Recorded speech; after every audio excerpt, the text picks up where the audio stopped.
Hello and welcome to Electron Physics classes. Today's article is one of the finest articles in the physics. Right? It's going to introduce to you the real world. But irony is that you will be talking this as an apparent or fictitious. But welcome to the real world with a fictitious way of learning. See, I have a box in my hand and I'm placing this box. It's a real box. I'm placing this on the table right now, right? And all of us know that if I apply a force on it, is going to accelerate. Okay, not exactly. I'm telling move. It is going to accelerate. Okay, I'm applying the force on it in the direction towards the right, and the box itself is accelerating towards the right, certifying the Newton's second law of the motion that the applied force is equal to the mass of this object multiplied by the acceleration produced inside this. और मोटी मोटी बात कि जिस direction में force apply करेंगे उस direction में बॉक्स एक्सेलरेट करेगा. सब कुछ रियल फिनोमिना लगता है. बॉक्स के ऊपर रियल फोर्स लगाई और रियल एक्सेलरेशन प्रोड्यूस हो रही है. Right, that's pretty fine.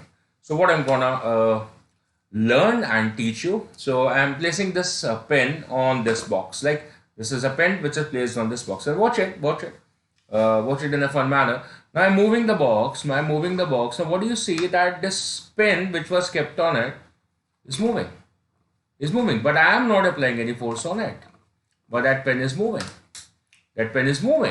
Okay, and let me experiment this with this another thing over there. This is like a small diary, and I'm placing on it like this, and I'm moving the lower box. I'm applying the force on it, and the upper block is moving. The upper diary is moving, but I am not applying the force. So who is applying? There is no fan working in this room, so it isn't a fan force. It's not a wind force. होती तो ये अभी अपने आप move कर रहा होता है ना. But when I move the lower frame, box को frame बोल देते हैं. When I move the lower frame, I find that this box moves now. It is moving. It means something. It has to do with this frame. There's something to do with this particular frame. So this imaginary force, which I'm not able to see. See, I'm physically applying the force on this. I'm able to see my hand working on it. My hand applying a push force on it. But there is nothing which I've applied on the upper block. I've applied everything on the lower block. But the upper block is moving. And I can't see any force visible there. I can't see any real force acting on it. So there must be an imagination of mine that this is moving. No. There's not an imagination of mine that it is moving. It is actually moving. But the force is not visible. तो वो जो force है जो कि मुझे visible नहीं है, उसका नाम मुझे नहीं पता है, उस पर्टिकुलर फिक्टिशियस फोर्स को जो कि न्यूटन सर के आइडिया से नहीं दिखती है, ऐसी फोर्स को हम आज के लेक्चर में नाम देने वाले हैं as a pseudo force. So pseudo force जो है, it's also known as a d'Alembert force. It's also known as an fictitious force. Why it is known as a D'Alembert force? Reason because it was basically introduced to us by D'Alembert principle. Lagrange D'Alembert principle. This is exact principle. Now, the D'Alembert was a French mathematician and a physicist. As you have seen that most of the physicists are basically mathematicians also. Because physics without mathematics is not eventually getting proved. हमें prove करने के लिए physics के ideas को mathematics की जरूरत पड़ती है. So our scientist, our physicist D'Alembert, the full name John Lee Rond D'Alembert. John Baptiste Lee Rond D'Alembert was a complete name of him, the French physicist. He basically introduced this particular force. Of course, now you know that this was not introduced by the Newton. The idea was not also produced by the Newton, it was produced by the D'Alembert. So it's a different kind of the free bodies which you draw from the D'Alembert ideas. So for that he requires a force, and that force is a fictitious force. As you can see on the screen, I mentioned a definition also कि किस किस्म की force है. That's a fictitious force, imaginary, completely imaginary, real नहीं है, imaginary है, that appears to act on an object, जिसका मास होगा, whose motion is described using a non-inertial frame of reference. So, pretty good. Inertial frame of reference Newton law के हिसाब से होते हैं, तो उसके अंदर किसी भी मोशन को, मतलब इनर्शियल मोशन को डिस्क्राइब करने के लिए हमें कोई भी एक्स्ट्रा फोर्सेस की जरूरत नहीं है। जो भी रियल फोर्सेस होंगी, जैसे tension, normal, gravity, electrostatic, magnetic, friction, ये जितनी रियल फोर्सेस हैं वो उस मोशन को, इनर्शियल मोशन को डिस्क्राइब करने के लिए काफी हैं। But when the theory comes to non inertial frame, मतलब जो एक्सेलरेटेड फ्रेम्स हैं, ये मैंने ऑलरेडी पिछले वीडियोस में समझा चुका हूं। जिन्होंने नहीं देखा इनर्शियल और नॉन इनर्शियल फ्रेम्स का video, they can go back and watch that video.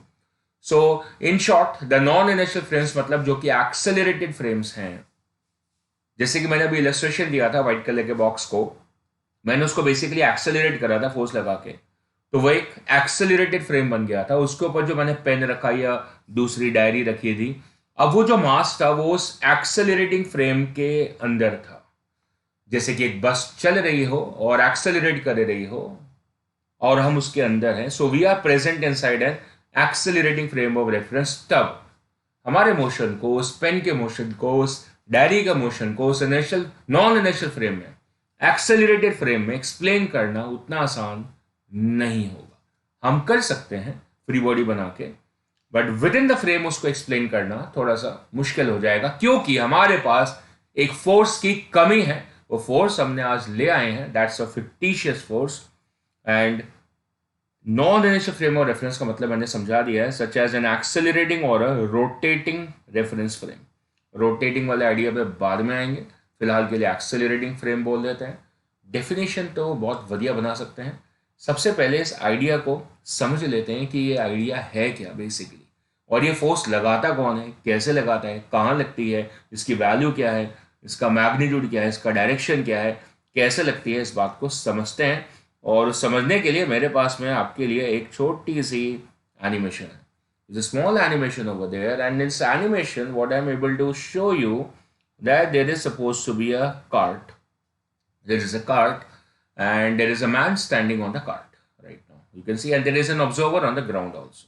And now the cart moves. You see that carefully. ध्यान से देखें. Now the cart moves. So now there is an observer on the cart also. Ground observer को मत देखें, जो card पे observer है उसको देखें।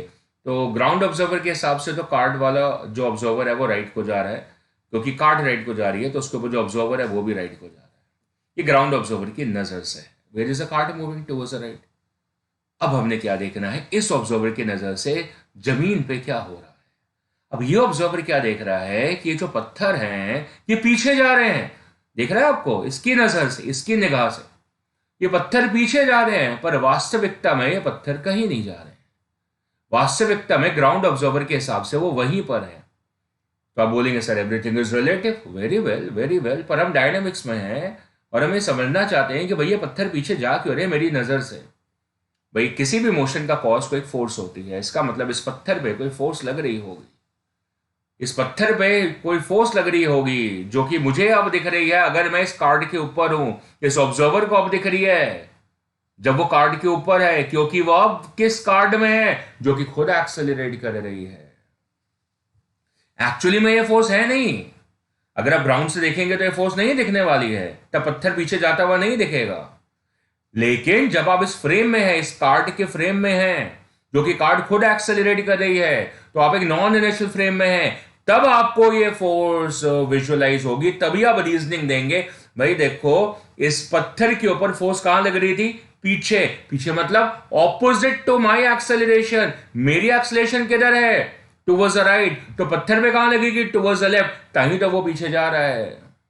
पत्थर क्या, रोड को देख लो, रोड भी पीछे जा रही होगी। क्यों, हमने लगाई उसके ऊपर फोर्स। कहां, पीछे है, क्योंकि हम क्या है, non inertial observer in a non inertial frame.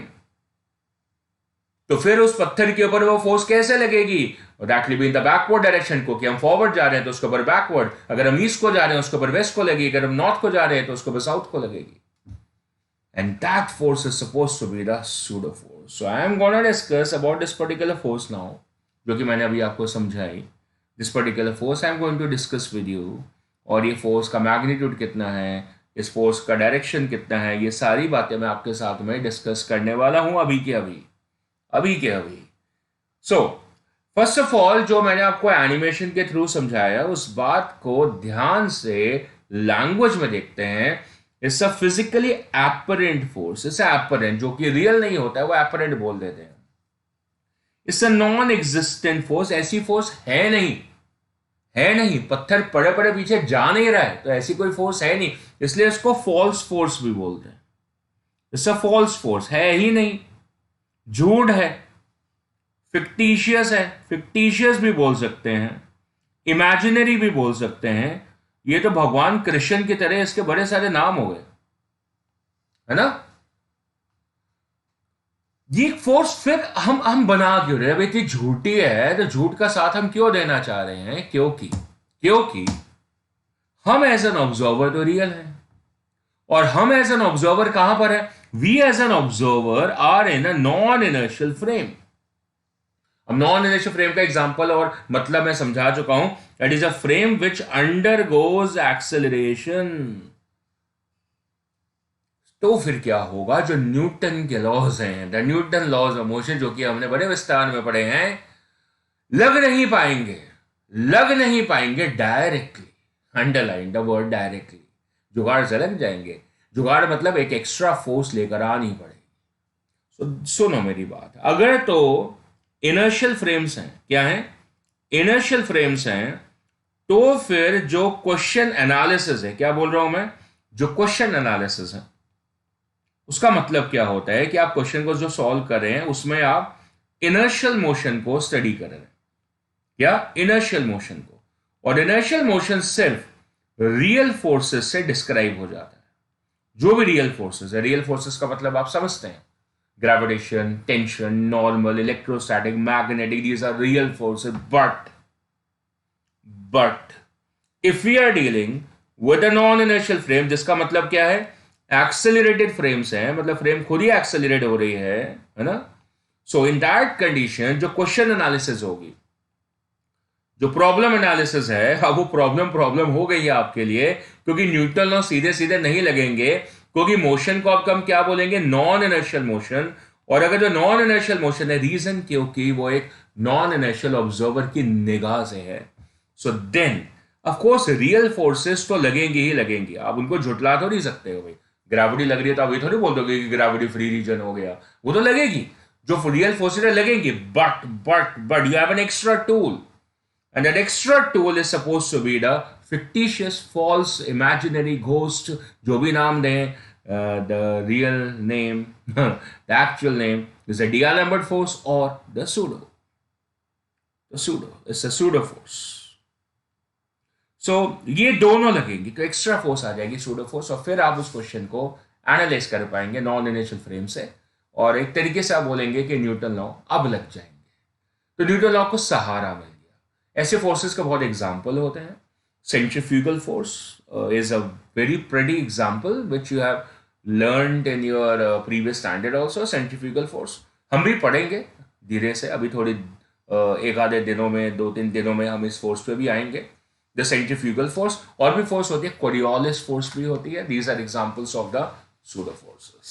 Now, how does the force act, and where does it act, and what is the magnitude? So for that I'm going to bring upon a very old problem, and a very old problem like which we used to answer by inertia, right? So to solve this problem, the problem is very pretty clear that a bus is accelerating towards the left and the passenger is moving towards the right. So that's a very age old problem जो कि आज हम inertia के वजह से solve नहीं करेंगे। सो कैसे सॉल्व करेंगे? बहुत ही सिंपल है, बहुत ही आसान है कि हमारे पास एक फ्रेम है। जैसे imagine this as a frame over here, right, and this frame is accelerating towards the right with a certain acceleration है। Very simple, very simple. So then there is supposed to be a particle kept on it, let's say of the mass m. So the pseudo force on it is going to act in this direction. That's the direction of the pseudo force. Where does it act? It acts opposite to the frame acceleration.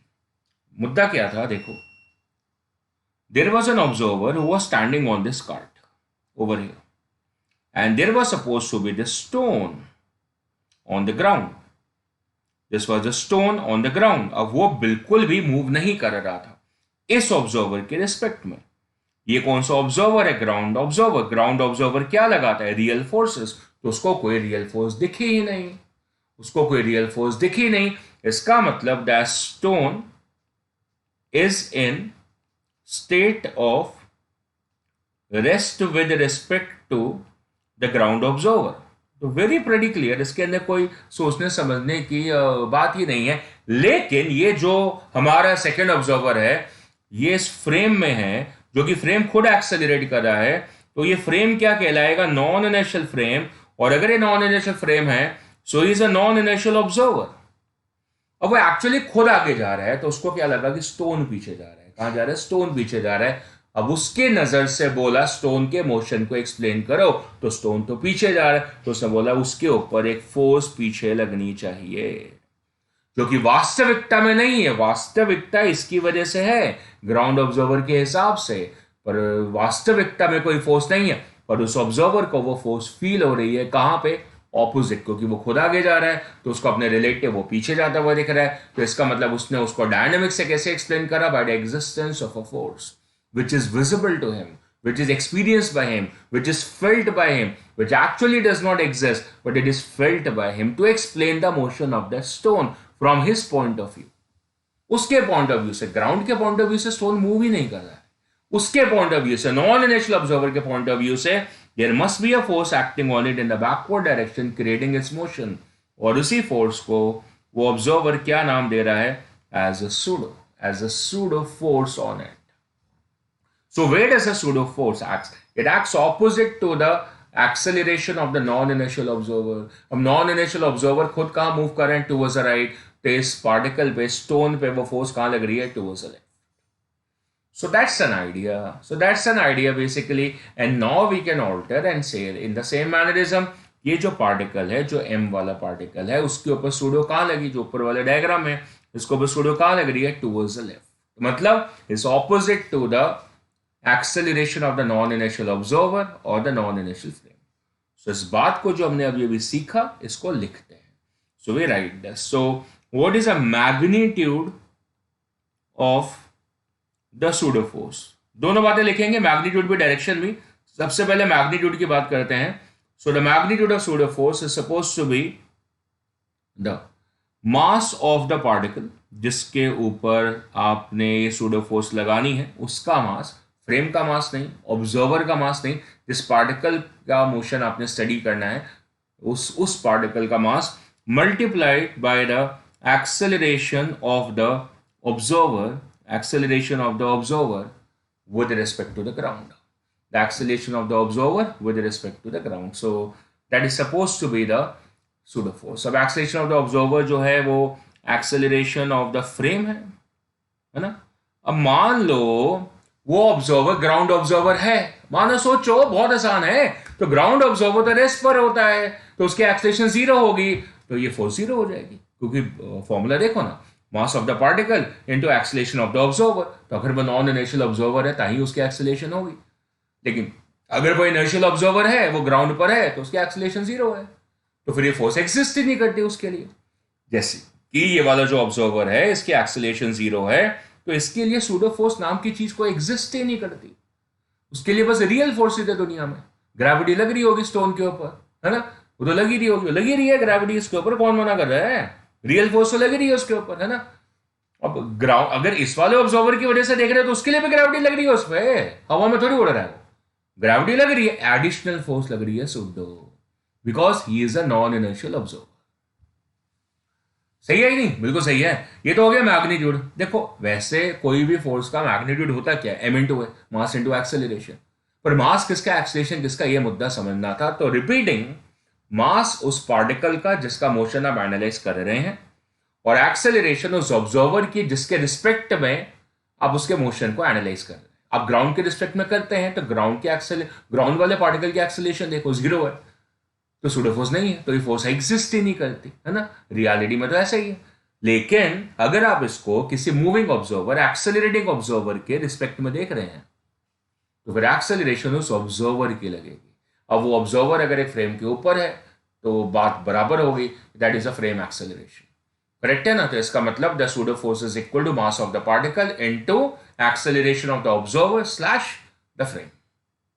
Very clear. अब आते हैं मुद्दा direction. अब वो तो pretty clear है। Observer कहां जा रहा था? Towards the right.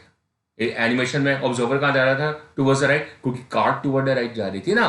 तो इसका मतलब क्या हुआ? इसका मतलब पत्थर के ऊपर फोर्स उसने कहां फील करी? Towards the left. है नहीं ना, फील करी, अपरेंट है। So now comes the direction part of it. So what is the direction of the pseudo force? So the direction of the pseudo force is suppose to be opposite to the direction of the acceleration of the observer slash frame. Pretty simple, pretty simple. Frame की acceleration observer की acceleration towards the right है, तो उस object पे, उस stone पे, उस पत्थर पे वो कहां लगी? Towards the left. Simple, simply done. So basic idea आपके सामने आ गया। बेसिक आइडिया आपके सामने आ गया है कि किस प्रकार से ये फोर्स लगती है। तो बेसिक आइडिया को पहले एक्सप्लेन कर देते हैं। बेसिक आइडिया को एक्सप्लेन कर देते हैं। सो सी दिस बस is moving towards the left. सिर्फ मूविंग से काम नहीं बनता दोस्त, it is accelerating towards the left. So which means this is basically a non inertial frame. ठप्पा लगा रहे इस पर, नॉन इनर्शियल फ्रेम का। लग गया जी, वेरी गुड। अब क्या होगा? अब ये जो बंदा है उसके अंदर ये वाला जो बंदा है ना, ये जो है, क्या होगा? अरे नॉन इनर्शियल फ्रेम के अंदर है, तो क्या होगा? इसके ऊपर सूडो लगेगी। कहां लगेगी? टुवर्ड्स द राइट, क्योंकि फ्रेम कहां जा रहा है? Towards the left. तो इसके ऊपर फोर्स कहां लगेगी? Towards the right. So that's the pseudo acting on it. And now you can explain that why is he moving towards the back. So same question जो कि हमने बोला है that the passengers experience a backward push due to inertia of the rest. अब हम उसको किससे answer कर रहे हैं? That is via a pseudo force analysis. It's a non-inertial frame, so there must exist a force which is acting opposite to the frame acceleration. Frame left को जा रहा है, तो force कहाँ लगी? Towards the right, and therefore is pushed backward. Simple, so simple. The reasoning is now coming from the pseudo force analysis, right? But the irony is that when you get this question in the schools, in the school papers, so you don't write this answer. Why do you don't write the answer? Reason because the question mentioned to explain this idea from the Newton laws, and the Newton laws don't identify the pseudo forces. So there is an understanding, of course, but from the D'Alembert idea, from the pseudo force idea. But in the school papers, when you get a subjective question to write, you cannot write this approach. Reason because it is not as per the Newton law. It's actually a kind of a modified Newton law, which is as per the D'Alembert principle. But your school textbook and your school teachers are not going to acknowledge that, right? Because they feel that that the approach has to be completely Newton approach. So you got your point, and therefore हमने ये जब question पहले करा हुआ है तो हमने इस तरीके से इसका आंसर करा हुआ है। पर अंडरस्टैंडिंग भी अपनी जगह है ना दोस्त, है कि नहीं है ना? तो ये अंडरस्टैंडिंग आपके पल्ले पड़ेगी। अब ये बहुत इजी है। डायनामिक्स का मतलब है एक्सप्लेन इट बाय फोर्स। भाई मोशन है, एक्सेलरेशन है, तो फोर्स के थ्रू होनी चाहिए। अगर आप फोर्स के बिना नहीं देते हैं आंसर, तो आप खुद को सेटिस्फाई नहीं कर सकते। एग्जामिनर को कर सकते हैं, खुद को नहीं कर सकते। आज के बाद आप खुद को सेटिस्फाई कर रहे होंगे। आप इनर्शिया से आंसर नहीं कर रहे होंगे, आप आंसर कैसे कर रहे होंगे? सूडो से। इन the same mannerism, the next illustration it talks about कि अगर गाड़ी रुक जाती है, stop suddenly, so the passenger is pushed forward, how do you explain? Inertia of the motion. Okay, very fine, very fine. So can I answer by the pseudo? Of course I can. See this. If the bus stops, that means a force is going to act in the backward direction. इसका मतलब इसके ऊपर acceleration जो है वो पीछे लग रही है, क्योंकि इसका मोशन कहां था? आगे था। Since the motion was forward, so अगर उसको रोकना है तो फोर्स पीछे लगाई होगी फ्रेम के ऊपर, बस के ऊपर। तो बस के ऊपर ये एक्सेलरेशन पीछे लग गई। So bus becomes once again non inertial. थप्पा लग गया उसको नॉन इनर्शियल का। क्यों? क्योंकि आपने ब्रेक लगाई। अब ये तो मजेदार बात है ना कि भाई अगर आप बस को कांस्टेंट वेलोसिटी से चलाएंगे तो ना आप आगे जाएंगे ना पीछे जाएंगे। बहुत आसान है, बहुत ही आसान है। क्योंकि कांस्टेंट वेलोसिटी चलाओगे एक्सेलरेशन जीरो होगी, तो सूडो लगेगी नहीं। बात समझ आ रही है कि नहीं आ रही? तो ये आगे झुकना, पीछे झुकना, ये सारा कार्यक्रम कब है? जब बस एक्सेलरेट कर रही है, मतलब बस क्या नॉन इनर्शियल है, then this force comes into existence.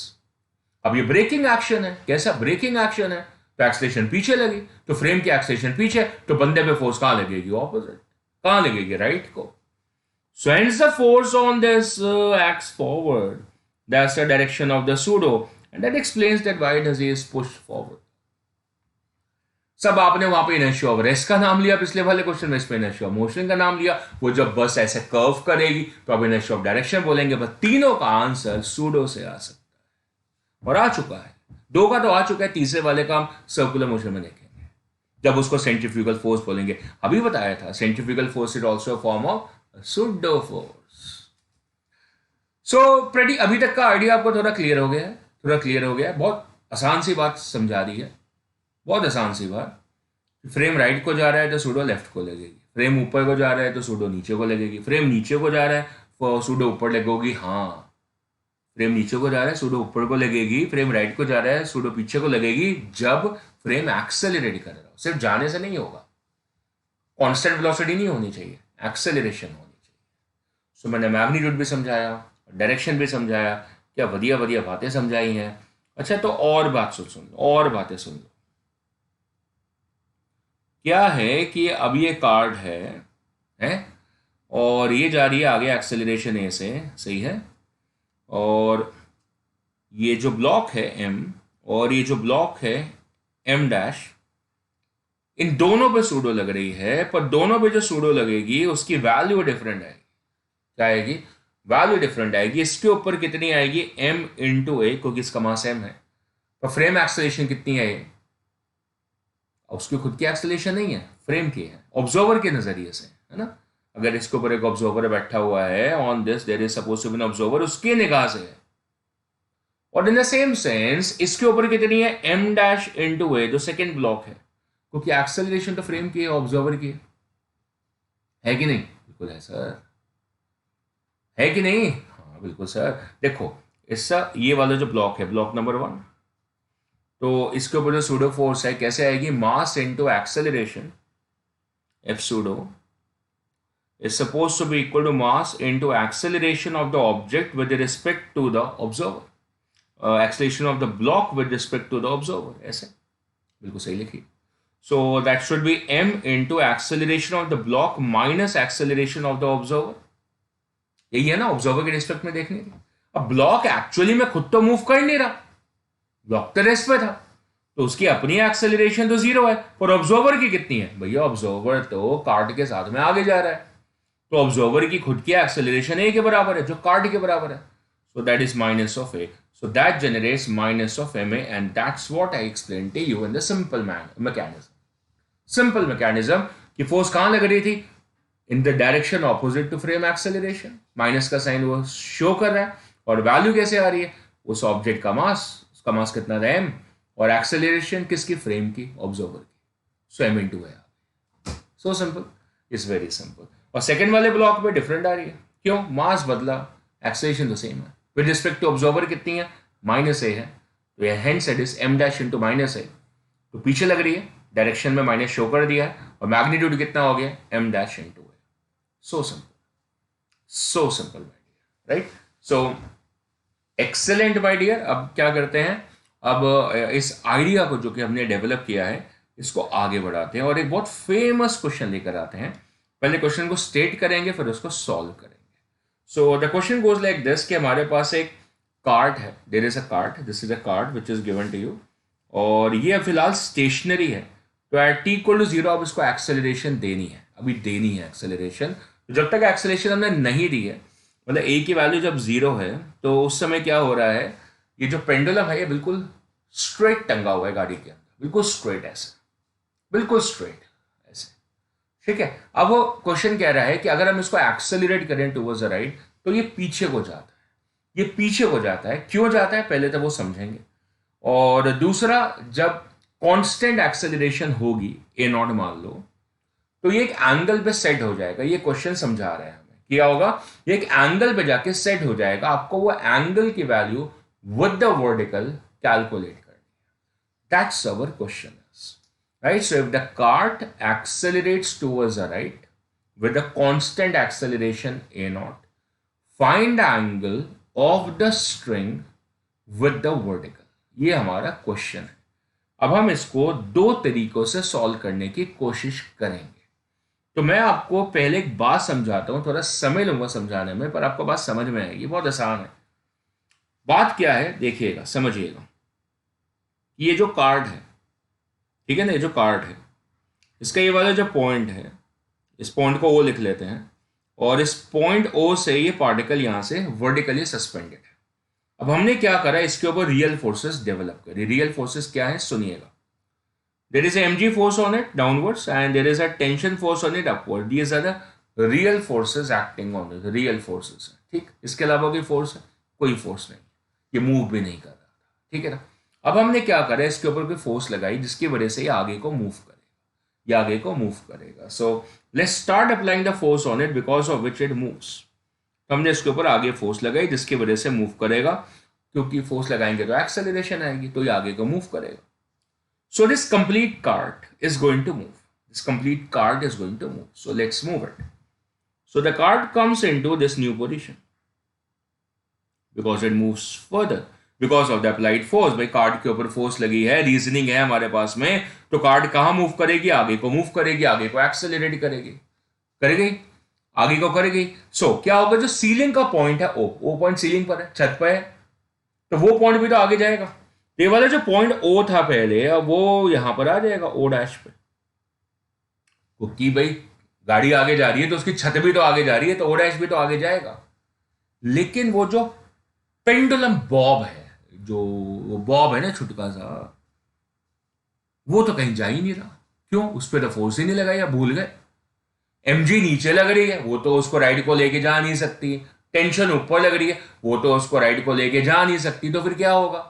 तो फिर ऐसा है, वो तो मूव नहीं करेगा. So it actually does not move. It actually does not move. तो क्या होगा, ऊपर सीलिंग वाला पॉइंट आगे चला गया, बॉब यहीं रह गया. पहले बॉब यहां था और सीलिंग यहां था, ऐसे स्ट्रिंग थी सीधी, पर ये तो यहीं रह गया क्योंकि इसको पता फोर्स लगी नहीं, पर सीलिंग वाला पॉइंट तो आगे चला गया. तो ऐसा करने से क्या होगा, ये जो स्ट्रिंग है ये टिल्ट हो जाएगी. ये टिल्ट हो जाएगी क्योंकि ब्लॉक वहीं का वहीं रह गया, क्योंकि उसके ऊपर कोई और फोर्स थी नहीं, और सीलिंग आगे चली गई, तो ये स्ट्रिंग टिल्ट हो जाएगी. That's the reasoning to explain why does the pendulum is moving backward. पीछे हो गया. क्यों हो गया? रीजन बता दिया आपको. ये रीजनिंग क्या बड़ी बढ़िया रीजनिंग है यार. इसके अंदर कोई सूडो फोर्स का इस्तेमाल हुआ? बिल्कुल नहीं हुआ. बिल्कुल हमने रियल फोर्सेस के थ्रू बात को समझा दिया. It's a inertial way of solving the question. Inertial way of solving the question. And you can pretty easily solve it from here. Pretty easily solve it from here. कि आप क्या बोलोगे, sir देखो अब ये इधर आ गया, पीछे आ गया, तो क्या हो गया सर, टेंशन जो है वो along the string होती है, तो T इधर आएगी sir. Very good. So T की वैल्यू शायद बदल जाएगी, पहले जितनी थी अब उतनी नहीं रहेगी, तो सर उसको T नॉट लिख लेते हैं. मतलब जितनी पहले टेंशन थी उतनी थोड़ी रहेगी, क्योंकि पहले टेंशन का रोल सिर्फ mg को बैलेंस करना था. अब ऐसा नहीं है. अब टेंशन के दो काम हो रहे हैं. कैसे हो रहे हैं? देखो देखो यार. तो हमने क्या करा, यहां से इस लाइन को क्रिएट करा, वर्टिकल लाइन को, और ये हॉरिजॉन्टल लाइन है, और टी नॉट को रिजॉल्व करो. चुप करो. ये एंगल थीटा आ जाएगा, alternate angle. So T not का इधर कंपोनेंट बन जाएगा टी नॉट कॉस थीटा. ठीक है ना, टी नॉट कॉस थीटा ऊपर की तरफ बन गया, और एक इधर को कंपोनेंट आ जाएगा that is T naught sine theta. वो तो आपको पता है ना रिजॉल्विंग कैसे करनी है. इधर वाला कॉस कंपोनेंट जहां पे एंगल है, कंटेंट है, तो दूसरा साइन हो गया. अब क्या है, इस ऑब्जेक्ट का वेट भी तो लग रहा है नीचे, तो वेट लग गया नीचे, mg लग गया. ये ब्लॉक मूव कहां कर रहा है भाई? गाड़ी कहां जा रही है? सर गाड़ी जा रही है राइट को. अच्छा, गाड़ी राइट को जा रही है, कार्ड राइट को जा रही है, तो उसके अंदर बंदे कहां जा रहे हैं? सर वो भी राइट को. तो भैया बॉब कहां जा रहा है? सर वो भी राइट को. तो सेम सिंपल बात है ना. इसका मतलब ये जो बॉब है ये भी तो राइट को जा रहा है, मतलब वो भी तो एक्सेलरेट करेगा ए नॉट से. गाड़ी के अंदर सवार सारे बंदे एक्सेलरेट करेंगे ना, खाली गाड़ी थोड़ी करेगी. ऐसा नहीं कि वो डिक्की तोड़ के बाहर निकल जाएंगे, ऐसा तो नहीं होगा ना. अब साथ ही जाएंगे ना गाड़ी के. तो अंदर जो भी बंदे हैं, जो भी पार्टिकल है, स्टीरियो सिस्टम है, टायर्स हैं, बोनेट है, आप हैं, किताबें अंदर, जो भी है सारी जाएंगी आगे with the same acceleration of the frame. तो ये भी तो जाएगा आगे. तो इसको कौन लेके जा रहा है? जो फोर्स लग रही है उस डायरेक्शन में. तो ए नॉट की डायरेक्शन में कौन सी फोर्स लग रही है? Sir T naught sine theta, कौन सी लग रही है sir? T naught sine theta. So can be right the Newton second law equation? Of course, एक ही फोर्स है तो वो सर राइट। कितनी है sir? T naught sine theta. What is T naught sine theta? Sir T naught sine theta is equal to the mass of the particle into acceleration. ये बिल्कुल साधारण है, ये आज के लेक्चर पे बेस्ड ही नहीं है, ये तो बिल्कुल साधारण न्यूटन लॉ की क्वेश्चन है, मतलब इनर्शियल फ्रेम सॉल्विंग है। इसमें कोई भी हमने एक्स्ट्रा कोई फोर्स को लगा ही नहीं रहे, रियल फोर्स है, टेंशन स्ट्रिंग में आती है रियल फोर्स। और एक कॉन्सेप्ट हमने पहले के लेक्चर्स में पढ़ा हुआ है कि जो रिजल्टेंट मोशन होता है उसके परपेंडिकुलर हम फोर्स को बैलेंस कर सकते हैं। तो रिजल्टेंट मोशन एक्स एक्सिस पर है, तो उसके परपेंडिकुलर फोर्स को बैलेंस करो, परपेंडिकुलर फोर्स को बैलेंस करो तो ऊपर क्या लग रही है? टी नॉट कॉस थीटा, नीचे क्या लग रही है? M g. So T naught cos theta is suppose to be equal to m g. मैंने क्या बोला था? टेंशन का ड्यूअल रोल है, एक कंपोनेंट टेंशन का उस मास में एक्सेलरेशन प्रोड्यूस करता है जिसकी वजह से वो बॉब जो है वो आगे जाता है, ठीक है ना, और साइमल्टेनियसली वर्टिकल डायरेक्शन में उसके वेट को बैलेंस भी करता है दूसरा कंपोनेंट। तो टी नॉट कॉस थीटा क्या कर रहा है? उसको एक्सेलरेट करके आगे ले जा रहा है, क्योंकि वो भी तो आगे जा रहा है ना बॉब, और जो टी नॉट कॉस थीटा है वो उसके वेट को साइमल्टेनियसली उसी इंस्टेंट पे बैलेंस भी कर रहा है। तो अब क्या बचता है? क्वेश्चन खत्म है जी, ओवर है। दोनों इक्वेशन को डिवाइड कर लो। So if you divide this equation, this is equation 1 and this is equation 2. So on dividing the equation, I get as t naught sin theta upon t naught cos theta. Of course, t naught is going to cancel out. And this is equal to ma upon mg. अब a को a naught लिखा हुआ है तो आप भी a naught लिख लो। तो m and m कैंसिल हो जाता है। sin theta पे cos theta को tan theta बोल सकते हैं और वो a naught upon g हो जाता है। So answer is theta is equal to tan inverse of a naught upon g. It's a value for the angle made with the vertical of the spring. अब ये angle constant होगा अगर a not constant है। अब आप गाड़ी बदतमीजी से चला रहे हैं, कभी एक्सेलरेशन 2 कर रहे हैं, कभी 4 कर रहे हैं, चलाने वाला नहीं आती नहीं है आपको, तो फिर a नॉट वेरी करेगा तो एंगल भी वेरी करेगा, तो पेंडुलम हिलता रहेगा। लेकिन अगर a नॉट फिक्स है, कांस्टेंट एक्सेलरेशन से गाड़ी चला रहे हैं आप, तमीज से गाड़ी चला रहे हैं, तो फिर ये एंगल भी फिक्स होगा और एक जगह पे जाके स्थिर हो जाएगा, उस एंगल पे जाके स्थिर हो जाएगा। और जैसे आप गाड़ी रोक देंगे ए नॉट को जीरो कर देंगे, ए नॉट जीरो तो थीटा भी जीरो हो जाएगा। फॉर्मूला देखिए ना, tan theta equal to A naught by G है, A naught zero theta zero, तो फिर ये पहली वाली कंडीशन आ जाएगी जो कि इनिशियल है। तो यहां पे वो थीटा की वैल्यू कितनी आ रही है? जीरो आ रही है। Angle with the vertical is zero. क्यों? फॉर्मूले के अनुसार tan theta A naught by G था, पर ए नॉट की वैल्यू तो जीरो है, सो tan थीटा कितना हो जाएगा? जीरो आ जाएगा। So theta becomes equal to 0 degree. The string is going to remain vertical. So simple, so simple. क्या इस क्वेश्चन में नॉन इनर्शियल बिहेवियर है? रिपीटिंग, क्या इस क्वेश्चन में नॉन इनर्शियल बिहेवियर है? बिल्कुल है, बिल्कुल है भाई। गाड़ी जो है, जो कार्ड है, वो एक्सेलरेट कर रही है, तो वो बेसिकली नॉन इनर्शियल फ्रेम है। तो फिर क्या करें? फिर भैया सॉल्व करो उसको।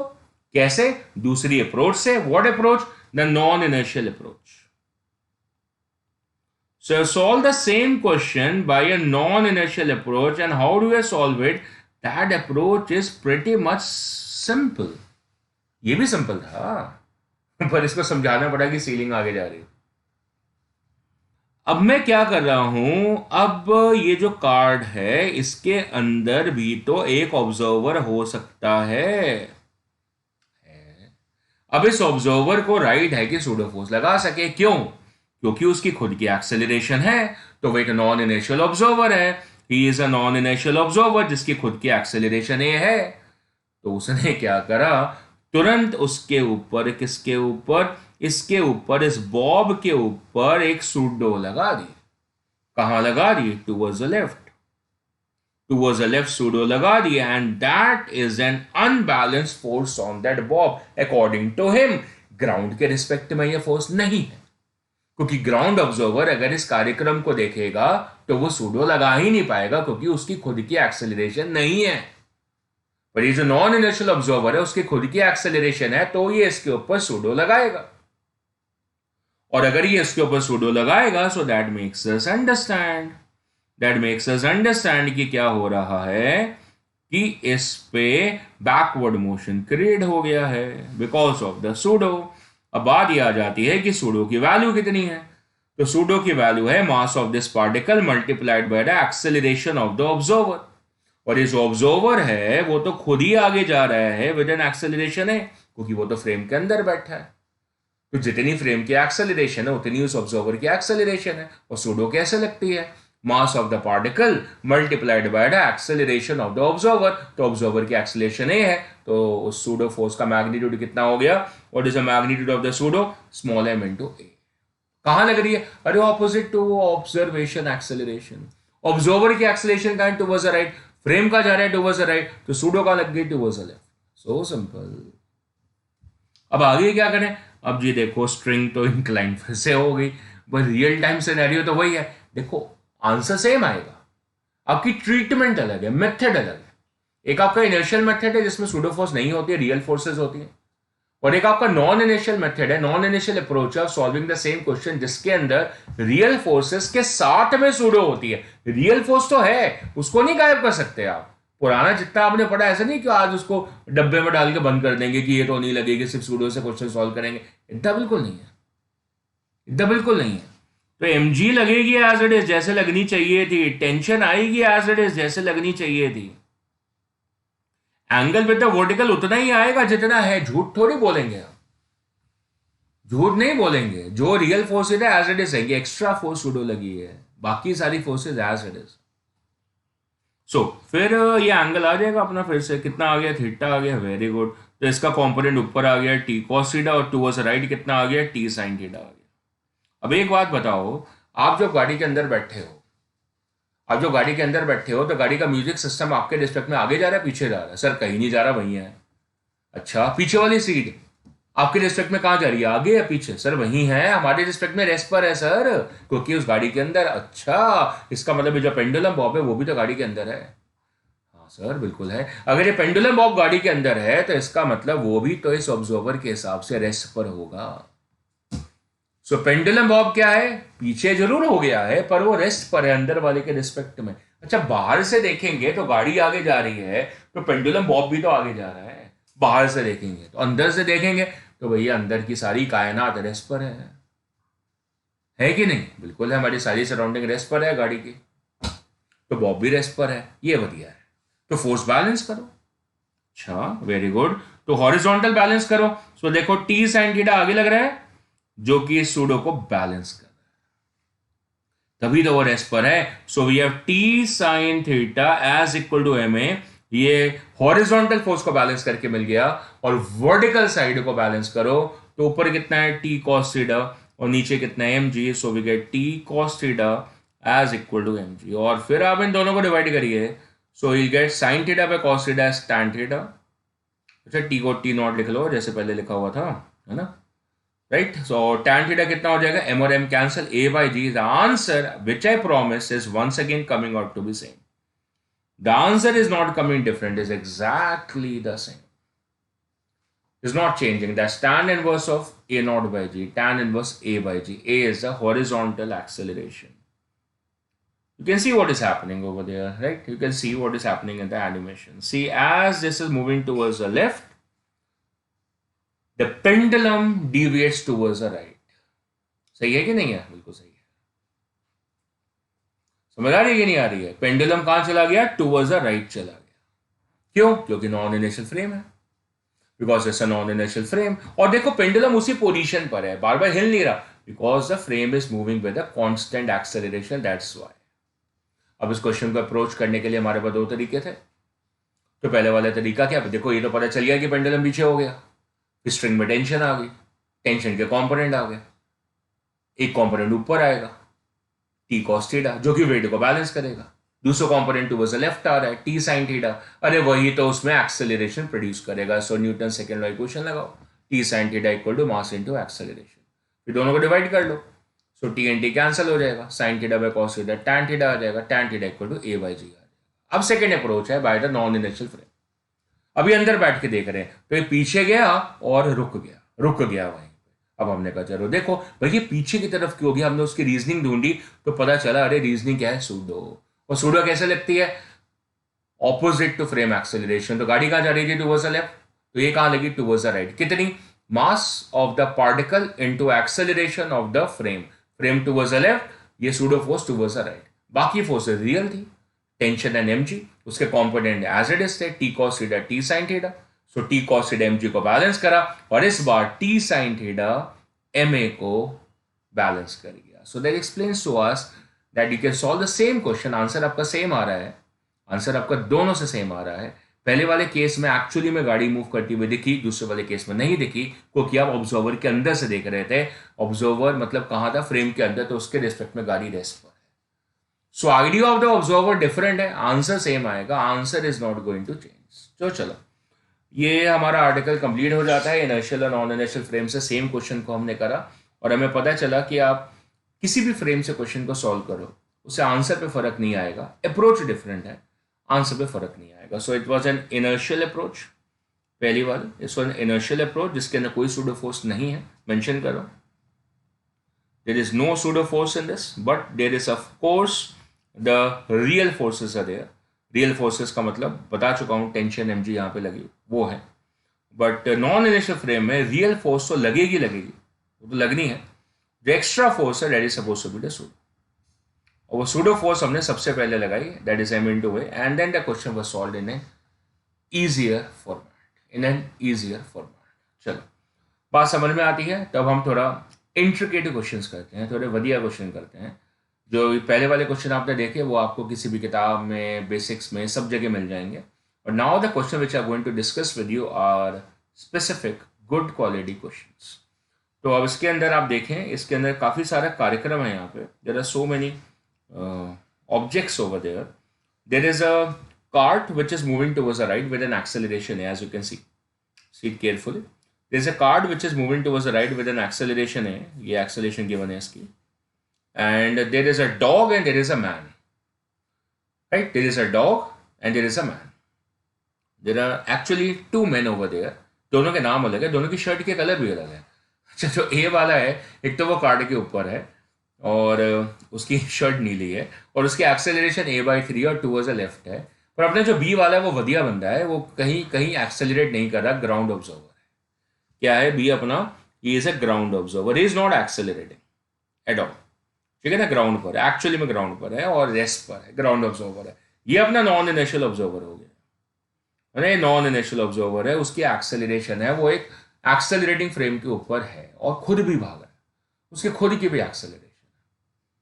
So what is at a/3? What is at a/3? That's is the acceleration of that man with respect to the cart. So mention करते हैं, right? So the acceleration of the man with respect to the cart. ये value जो है, इसका magnitude जो है वो a/3 given है. और सेम तरीके से जो एक्सेलरेशन ऑफ द डॉग है with respect to the cart, वो भी a/3 है और वो भी टुवर्ड्स द लेफ्ट गिवन है. ठीक है, ये इंफॉर्मेशन गिवन है. और कार्ड की एक्सेलरेशन कितनी है, a है. So acceleration of the card जो है that is suppose to be a, पर कहां पर है, टुवर्ड्स द राइट है. ठीक है ना, ये टुवर्ड्स द राइट है और ये दोनों बंदे टुवर्ड्स द लेफ्ट. और ground observer of course rest पर है. ये इंफॉर्मेशन गिवन है. क्लियर है, डन है. अब क्वेश्चन की चर्चा करते हैं, क्वेश्चन क्या पूछा.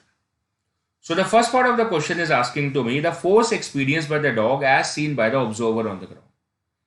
Force experienced by the dog as seen by the observer on the ground. So क्या निकालना है, the force on the dog by the observer on the ground.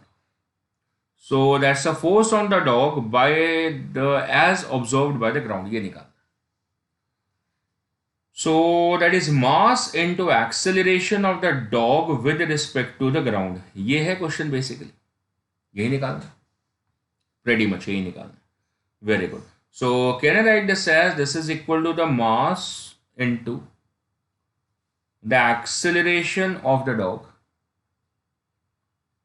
minus acceleration of the ground. मतलब ground के respect में निकालनी है, पर हमें जो इंफॉर्मेशन गिवन है डॉग की वो कार्ट के रिस्पेक्ट में. तो भाई कैसे निकालें, तो देखो, acceleration of the cart dog with respect to cart is equal to acceleration of the dog minus acceleration of the cart. Clear है, that is acceleration of the dog with respect to the cart is equal to VAB. कैसे लिखते हैं, VA minus VB.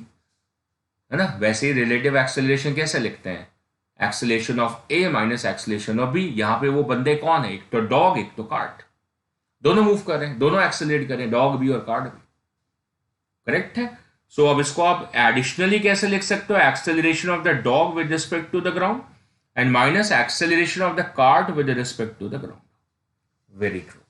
अब देखो यहां से जो acceleration of the dog with respect to the ground होगा वो कैसे लिख सकते हो, इस टर्म को, इस वाली टर्म को टूवर्ड्स लेफ्ट शिफ्ट कर दोगे, ये वाली टर्म को। So it should B ADC, that is acceleration of the dog with respect to the cart, and plus acceleration of the cart with respect to the ground. ये बन जाए very simple relative acceleration feed कर देना। So that is m into ADG की जगह you can place acceleration of the dog with respect to the cart and plus acceleration of the cart with respect to the ground.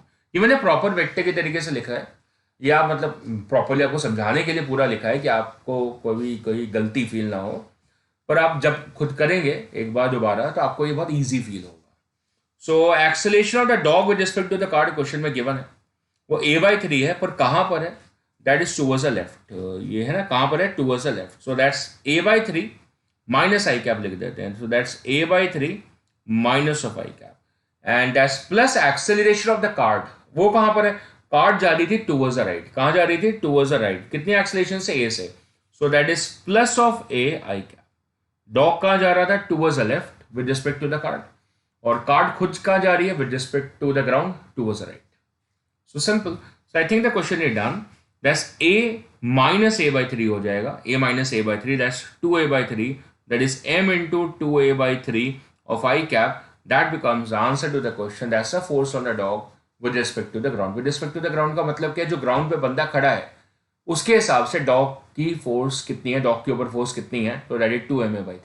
ये ground observer के हिसाब से simple, मतलब जो standing man है ground पे बी वाला, उस बंदे के हिसाब से 2ma/3, क्योंकि उसकी खुद की तो एक्सेलरेशन है नहीं, तो किसके रिस्पेक्ट में देख रहा है, वो ग्राउंड के रिस्पेक्ट में।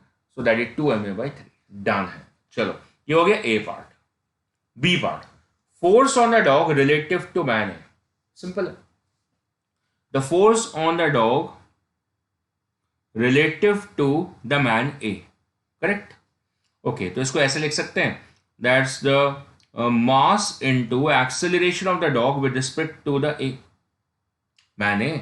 सो इसको ऐसे लिख सकते हैं, m into acceleration of the dog and minus acceleration of the cart, नहीं एक्सेलरेशन ऑफ द मैन ए, ठीक है ना। बहुत सिंपल है, ADA लिखा था हमने, तो AD माइनस ए है।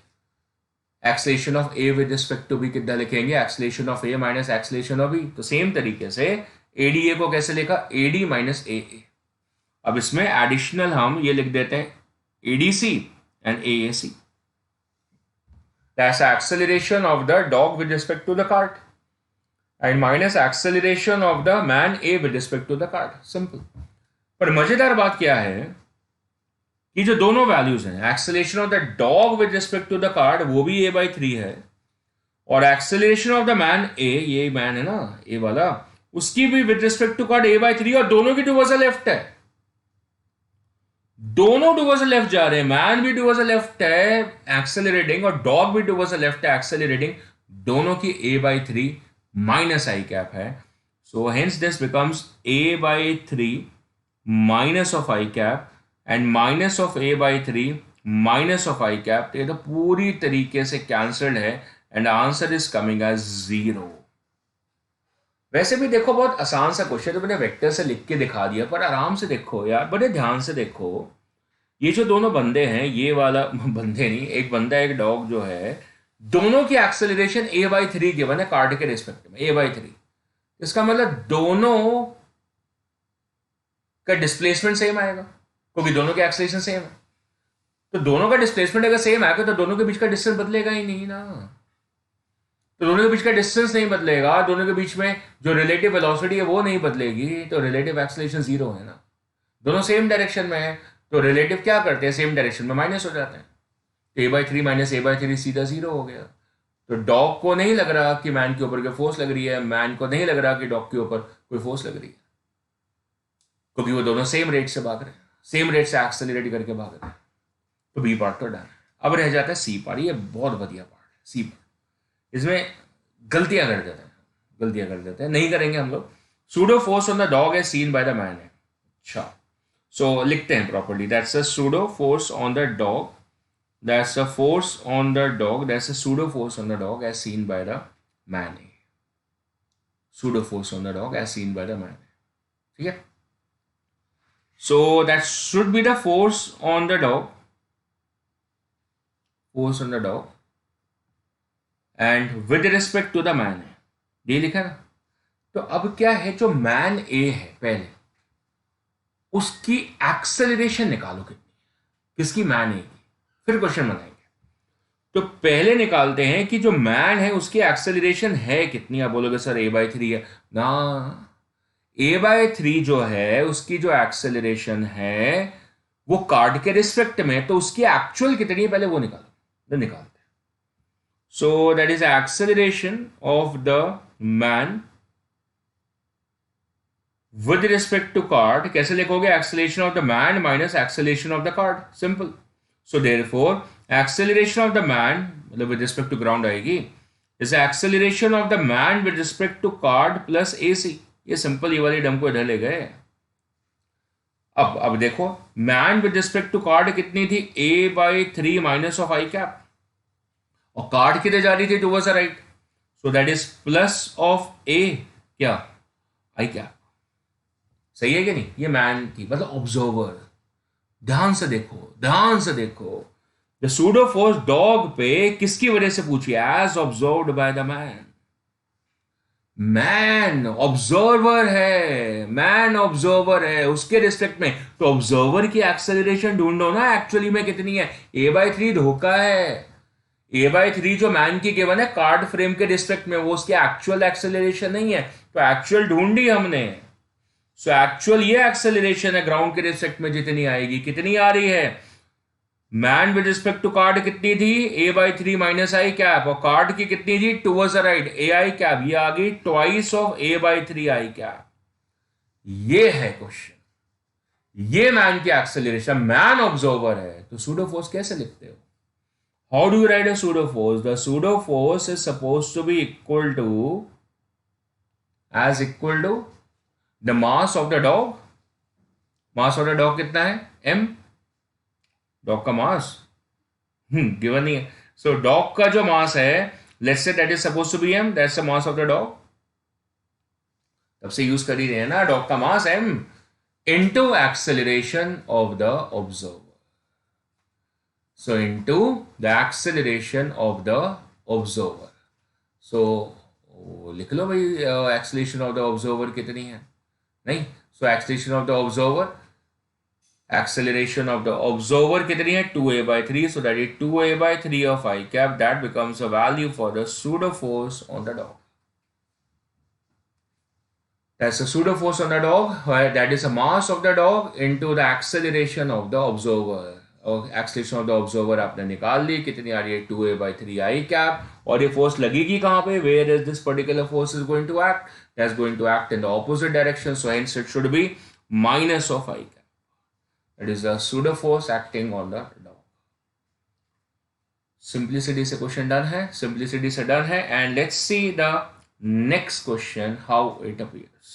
So the next वाला क्वेश्चन comparatively is simple है, comparatively.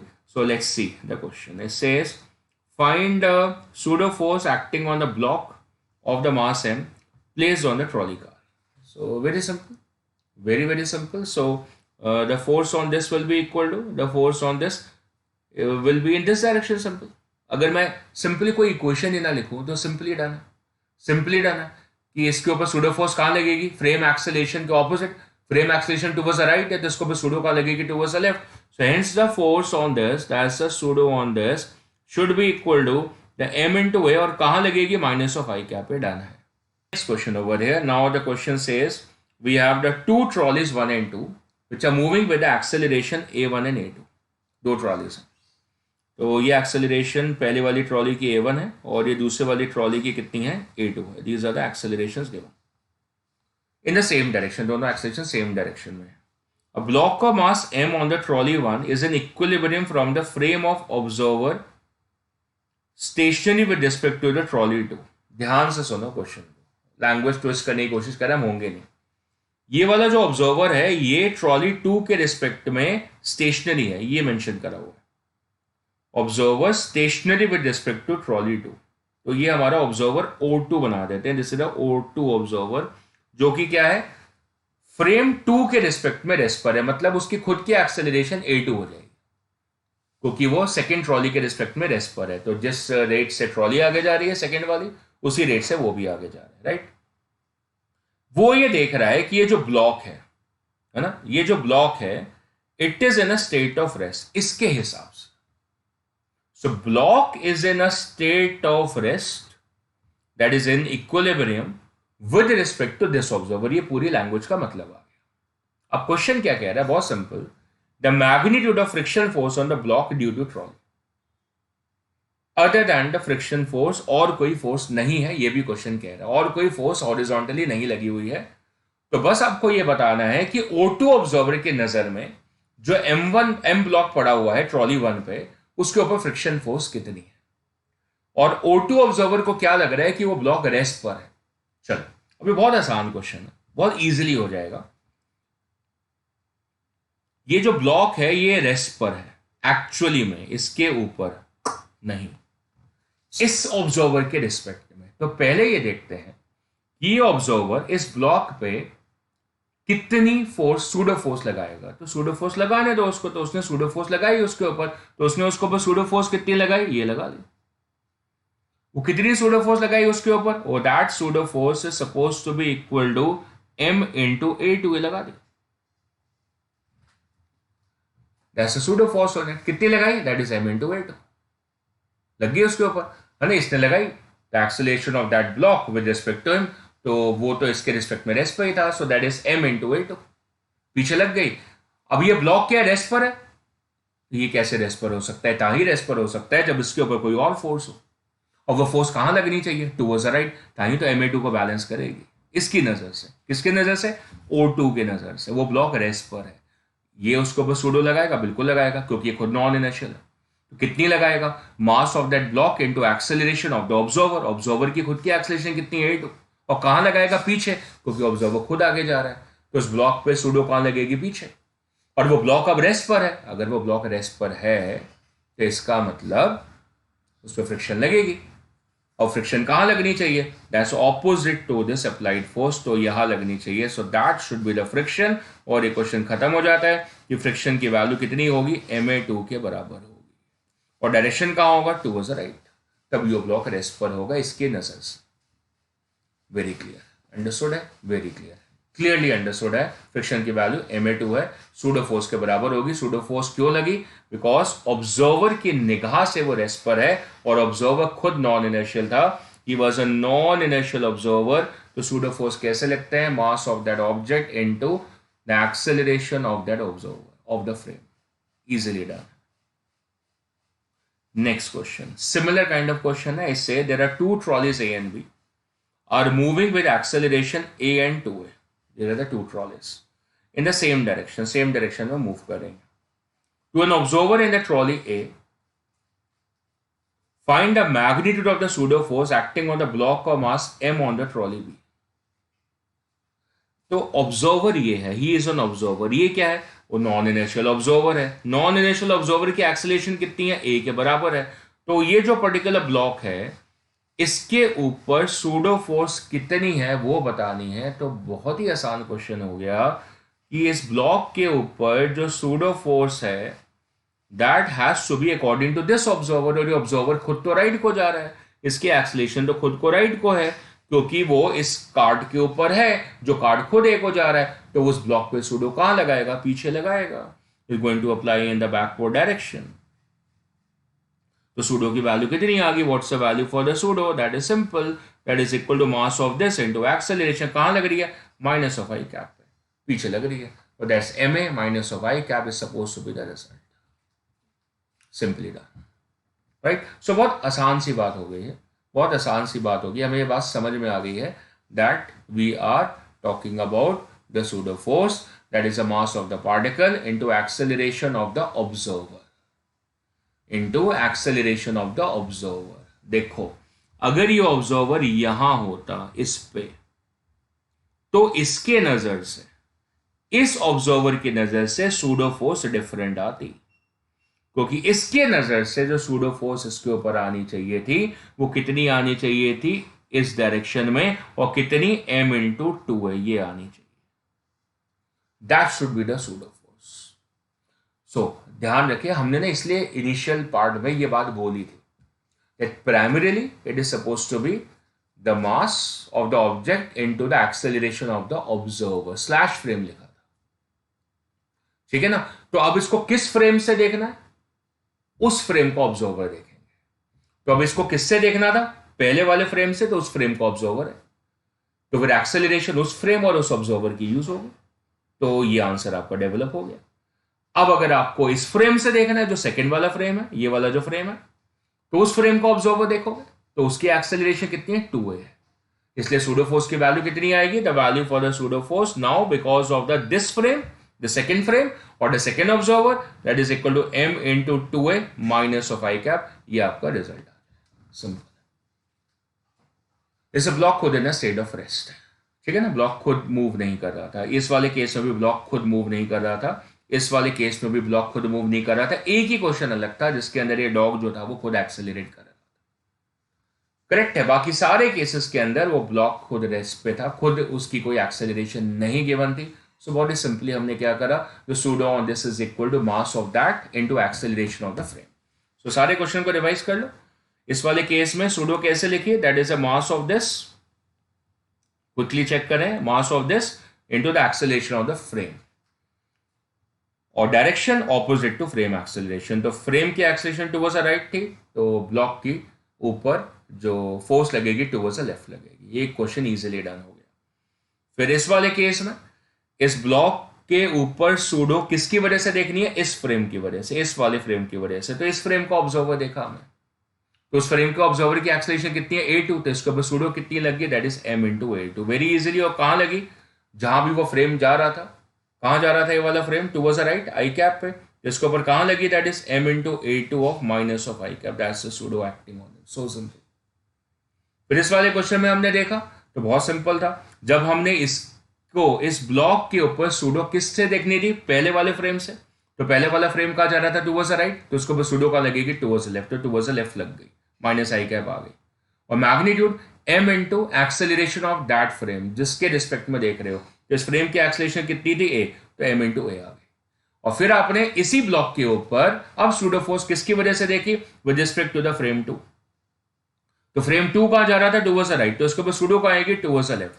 और बात मैग्नीट्यूड की, so mass of that into acceleration of that frame, तो उसकी फ्रेम की एक्सेलरेशन अब कितनी है, 2a है, तो इसके ऊपर सूडो भी कितनी होगी, that is m/2 of a। So now it becoming simpler, now it has become simpler as I have explained to you. और ये सारे केसेस की सिमिलैरिटी दिखा दी है। बस एक डॉग वाला जो केस था उसके अंदर डॉग की खुद की एक्सेलरेशन थी, वो क्वेश्चन डिफरेंट हो गया, बाकी सारे क्वेश्चन एक जैसे। So, I have a question for you. I have a next question for you, and the question goes like this here. In which of the following cases the contact force between A and B is maximum? I have to mention, in which of the following cases the contact force between A and B is maximum? तो चलो ढूंढ लेते हैं the contact force between A and B. तो ये तो आसान question हुआ। A and B की contact force मतलब इस पॉइंट की फोर्स, एक पॉइंट पे फोर्स कॉन्टैक्ट कैसे लगेगी, अवे फ्रॉम ईच अदर, ऐसे लगेगी। तो सॉल्व कैसे करते हैं, आगे वाले ब्लॉक की फ्री बॉडी से, दोनों ब्लॉक का मास 1 kg गिवन है, कौन सा ब्लॉक है, बी वाला ब्लॉक है, इसके ऊपर नॉर्मल कहाँ लग रही है, आगे लग रही है, तो नॉर्मल किसके बराबर होगी, mass of it into acceleration. और इसकी एक्सेलरेशन कैसे मिलेगी, नेट फोर्स अपॉन नेट मास। नेट फोर्स कितनी है इस पर 50, नेट मास कितना है 1 + 1, तो कितनी आ गई 25। सो नॉर्मल की वैल्यू कितनी आ गई 1 × 25, that's equal to 25 Newton force आ गई। ये पार्ट का क्वेश्चन डन है। आगे वाले ब्लॉक पे जितनी फोर्स लगी वो नॉर्मल है, कॉन्टैक्ट फोर्स है, तो mass of that block into acceleration 1 × a आ गई, और acceleration net force upon net mass से आ गई। ये सेकंड क्वेश्चन है। सेकंड पार्ट के अंदर आपको फिर से a और b के बीच में कॉन्टैक्ट फोर्स निकालनी है। तो a की फ्री बॉडी देख लो, तो a की फ्री बॉडी पे एक तो ऊपर से 30 न्यूटन फोर्स लगा रखी है, दूसरा इसका सेल्फ वेट होगा, तो उसका सेल्फ वेट कितना है वो भी नीचे लगेगा, जी की वैल्यू क्वेश्चन में 10 के 1 है, मास 1 है, तो 10 न्यूटन फोर्स नीचे आ गई, ये ग्रेविटी की वजह से। और इस जगह से रिएक्शन फोर्स तो ऐसे लगेगी इस पे ऊपर और इस पे नीचे, that is the value for the N over N. तो जो नॉर्मल रिएक्शन फोर्स है ए के ऊपर कहां लग रही है, ऊपर लग रही है, दैट इज एन। तो एन की वैल्यू कितनी होगी, 30 + 10 कितनी आ गई, 40 न्यूटन आ गई फोर्स नीचे। नेट फोर्स नीचे कितनी है, 30 + 10। ये कंप्रेशन, एक तो ग्रेविटी से कंप्रेशन, ऊपर से एक फोर्स लगा दी 30 न्यूटन, कुल मिला के 40 न्यूटन की कंप्रेशन आ गई। तो उस सरफेस से फोर्स कितनी आ गई, 40 आ गई। सो अभी तक तो ये वाले केस की रिएक्शन ज्यादा आ रही है, ए वाले में 25 आ रही थी, इसमें 40 आ रही है। अगला केस देखते हैं। अब ये ए से ऊपर जा रहा है, अच्छा ए से ऊपर जा रहा है, अच्छा तो कहाँ देखनी है, इस पर्टिकुलर पॉइंट पे देखनी है। तो इस पर्टिकुलर पॉइंट पे देखो कैसे आएगी, अच्छा G+A नहीं आ जाएगी, अच्छा सूडो तो नहीं लगेगी, हाँ लग जाएगी, क्योंकि फ्रेम ऊपर जा रहा है। तो इस ब्लॉक के ऊपर, किसके ऊपर, ए ब्लॉक के ऊपर, जिसका मास 1 kg है। पहले तो बाकी फोर्सेस देख लो। एक तो 10 न्यूटन फोर्स नीचे लगी ग्रेविटी, और एक जो यहां से रिएक्शन आएंगी वो लगेगी। रिएक्शन कितनी है, एन, बी पे नीचे लगनी थी, ए पे ऊपर लगनी थी, तो इसके ऊपर एन ऊपर आ गई, ये तो आ गई। पर एक्स्ट्रा फोर्स कौन सी है, सूडो, क्योंकि फ्रेम एक्सेलरेट कर रहा है। तो फ्रेम क्या है, नॉन इनर्शियल है। तो अगर फ्रेम नॉन इनर्शियल है तो सूडो लगेगी, कहां लगेगी, ऑपोजिट टू एक्सेलरेशन। तो इसके ऊपर ऑपोजिट टू एक्सेलरेशन सूडो लगेगी, कहां लगेगी, डाउनवर्ड, क्योंकि फ्रेम तो खुद ऊपर जा रहा है, तो सूडो कहां लगाएगा, डाउनवर्ड। तो मास कितना है इसका, 1, और एक्सेलरेशन कितनी है, 25। So that's the pseudo force m into a, opposite direction. So what's the value for the n? That become 10 + 25, कितना हो गया, 35 न्यूटन आ गया। अगर आप सूडो की तरह नहीं करना चाहते तो बिना सूडो के भी कर सकते हो, हमने बोला था ना इनर्शियल तरीके से भी कर सकते हैं। तो ए ब्लॉक की फ्री बॉडी बना लो। तो ए ब्लॉक पे 10 न्यूटन फोर्स नीचे लगी और एन ऊपर लगी, और ये कहां जा रहा है, ऊपर जा रहा है, कितने से, 25 मीटर/सेकंड स्क्वायर से। ये तो तभी हो सकता है ना जब एन की वैल्यू 10 न्यूटन से ज्यादा हो, एन की वैल्यू mg से ज्यादा हो, ताही तो ऊपर जाएगा। So you should write the equation n - 10 is equal to, mass कितना है 1 kg इंटू एक्सेलरेशन 25, तब भी आंसर आपका सेम आएगा, 10 + 25 इक्वल टू 35 न्यूटन। तो भी आंसर आपका एग्जैक्टली सेम आ रहा है, एग्जैक्टली। सो ये नॉन इनर्शियल फ्रेम के थ्रू मैंने चेक करके दिखा दिया, और ये इनर्शियल फ्रेम के थ्रू दिखा दिया, आंसर सेम आ रहा है। मैंने सूडो फोर्स की एग्जिस्टेंस दिखा दिया, this is your pseudo force m into a, that's the mass of this particle into the acceleration of the frame, और फ्रेम की एक्सेलरेशन कितनी थी, 25, इजीली। चलो अब ये कितना आया, 35। अभी भी जो बी वाला केस है उसकी नॉर्मल सबसे ज्यादा है, अब डी वाला केस आ जाता है। अब इसमें देखते हैं, तो इसमें भी सूडो लगेगी। अब सूडो कहाँ लगेगी, पीछे, किस पे, कहाँ देखनी है, ए और बी के बीच में। सो ए की फ्री बॉडी बना लें, ए की फ्री बॉडी, तो ए की फ्री बॉडी, ए का मास कितना है, 1, ठीक। ये नॉर्मल कैसे लगनी है, इस पे इधर और इस पे इधर। तो ए के ऊपर नॉर्मल कहाँ लगेगी, टुवर्ड्स द राइट, ये लग गई। और सूडो लगेगी, सूडो कहाँ लगेगी, टुवर्ड्स द लेफ्ट, ये टुवर्ड्स द लेफ्ट। क्यों, अरे भाई फ्रेम राइट को जा रहा है, तो सूडो कहाँ लगेगी, टुवर्ड्स द लेफ्ट। कितनी लगेगी, m into a, मास कितना है इसका, 1 kg, और एक्सेलरेशन दैट इज 35। डन हो गई, डन हो गया। तो n की वैल्यू किसके बराबर होगी, the n value becomes equal to 35 newton, that's the value for the, so simple. अगर आप सूडो से नहीं देखना चाहते, तो मैंने सूडो दिखा दी ना, अगर आप सूडो से नहीं देखना चाहते तो भी डन है। तो आप सिर्फ ए ब्लॉक की फ्री बॉडी बनाओ, उसका मास कितना है, 1 kg, उस पर n लग रही है टुवर्ड्स द राइट, और ये आगे जा रहा है 35 मीटर/सेकंड स्क्वायर से। तो सीधी इक्वेशन लिख दो, n is equal to mass into acceleration, तो दैट बिकम 35 न्यूटन, सेम ही आंसर आएगा। तो चाहे सूडो से देखो चाहे ना देखो, आंसर तो आएगा। सूडो थोड़ा इजी लगने लगता है, नॉन इनिशियल फ्रेम में लगेगा। तो इस केस में लग रहा था नॉन इनिशियल है, क्योंकि एक्सेलरेशन है फ्रेम की, इसमें भी लग रही है, इस वाले केस में नहीं लग रहे थे। तो आंसर क्या था कि किस में मैक्सिमम कॉन्टैक्ट फोर्स आनी है, तो मैक्सिमम बी में आ रही है, 40 आ रही है। पहले में 25 थी, और दूसरे में 35 थी, चौथा नहीं, तीसरे में 35 थी, फोर्थ में 35 थी, तो सेकंड वाले केस में मैक्सिमम में 40 न्यूटन आ रही है। वो राइटली डन है, सीधा एप्लीकेशन भी आ रही है सूडो फोर्स की उसमें, ठीक है। सो अगर आपको ये एप्लीकेशन समझ में आती है, तो मैं आपको एक क्वेश्चन दिखाता हूँ। Let me show you question over here like this. अरे ये तो हमने पहले करा हुआ एलिवेटर वाले क्वेश्चन, बिल्कुल सही, ये एलिवेटर वाले क्वेश्चन है। इसको एक बार दोबारा से नजर देखते हैं, पर इस बार सूडो फोर्स की नजर से देखते हैं। तो पहला केस है कि या तो u कांस्टेंट है या तो u जीरो है। इसका मतलब या तो फ्रेम कांस्टेंट या तो कांस्टेंट वेलोसिटी से जा रहा है या तो वो रेस्ट पर है। इसका मतलब वो इनर्शियल है। इनर्शियल फ्रेम है मतलब उसकी एक्सेलरेशन जीरो है। क्या है? उसकी एक्सेलरेशन जीरो है। तो अगर तो उसकी एक्सेलरेशन जीरो है तो सूडो तो लगेगी नहीं। तो रियल फोर्सेस देख लो। तो रियल फोर्स एक तो mg लग रही है नीचे, एक n ऊपर लग रही है। तो रियल फोर्स को बैलेंस कर लो तो n की वैल्यू mg के बराबर आ गई। दोनों फोर्सेस क्या है? Real forces. n is a real force and mg is also a real force. क्यों रियल फोर्सेस से डील हो रहा है? क्योंकि फ्रेम ही इनर्शियल है, तो सूडो की जरूरत ही नहीं है। But then it comes as a non inertial frame. Non inertial frame क्यों? क्योंकि फ्रेम खुद एक्सेलरेट कर रहा है ए से। सो पहले तो बनाओ रियल फोर्स। रियल फोर्सेस बनाई आपने? बिल्कुल बनाई। एक तो बनाई mg, बन गई। दूसरी बनाई आपने नॉर्मल, ऊपर लग गई। अब लगाओ सूडो। रियल फोर्सेस का काम खत्म, अब लगाओ सूडो। सूडो कहां लगेगी?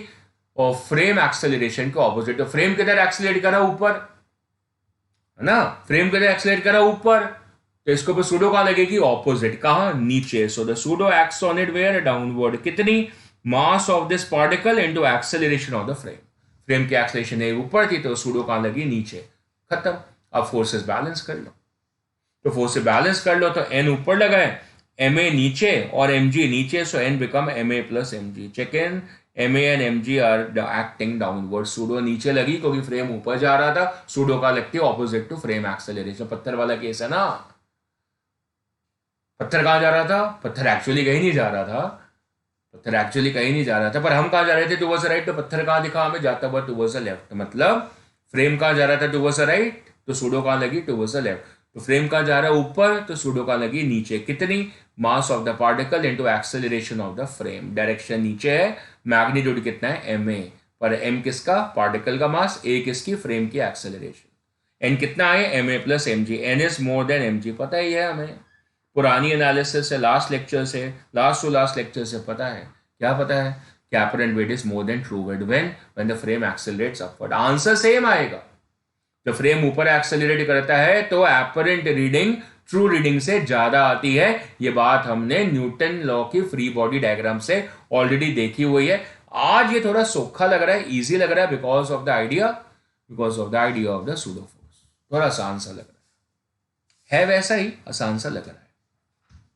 सो इन द सेम सेंस कि अगर ये फ्रेम नीचे की तरफ आ रहा है तो देख लो, रियल फोर्सेस बनाओ पहले। रियल फोर्सेस नॉर्मल ऊपर लग रही है और mg जो है वो नीचे लग रही है। ये क्या होगी? रियल फोर्सेस होगी। अब लगाओ सूडो, क्योंकि फ्रेम क्या है? फ्रेम फिर से नॉन इनर्शियल है क्योंकि फ्रेम खुद एक्सेलरेट कर रहा है।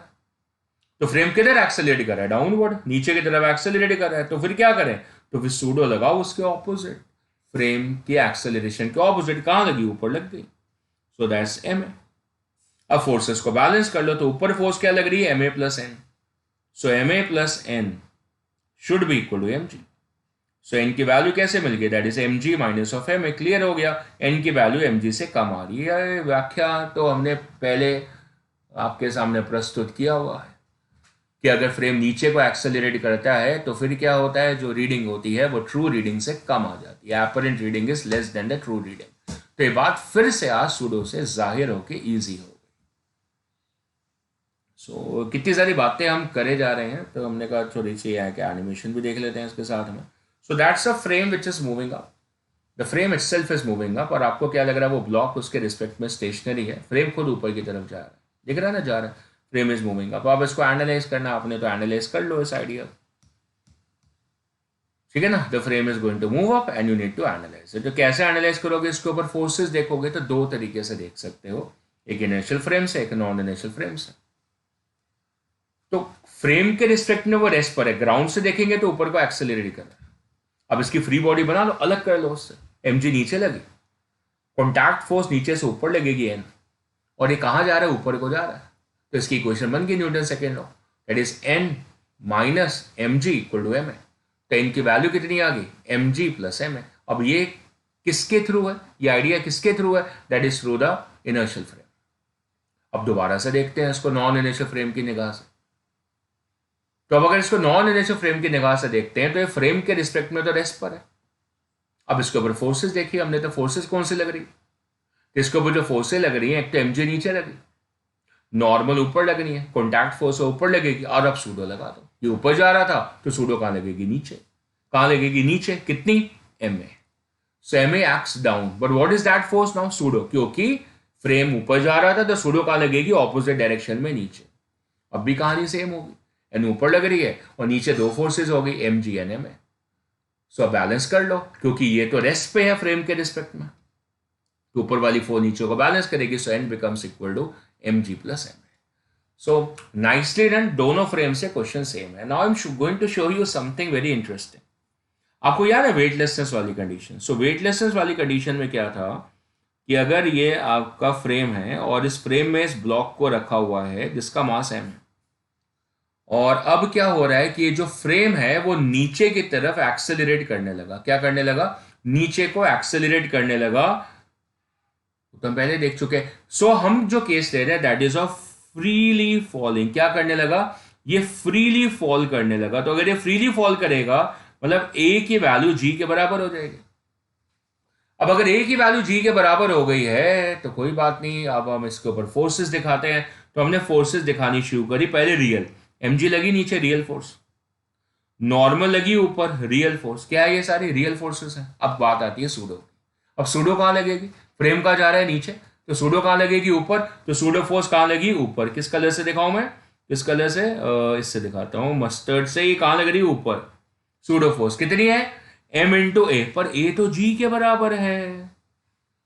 वैसे तो ऊपर लग रही है एम इंटू ए के बराबर, पर ए तो जी के बराबर है, तो ऊपर फोर्स कितनी है, एम इंटू ए, पर ए तो जी के बराबर है, तो ये एम जी आ गई।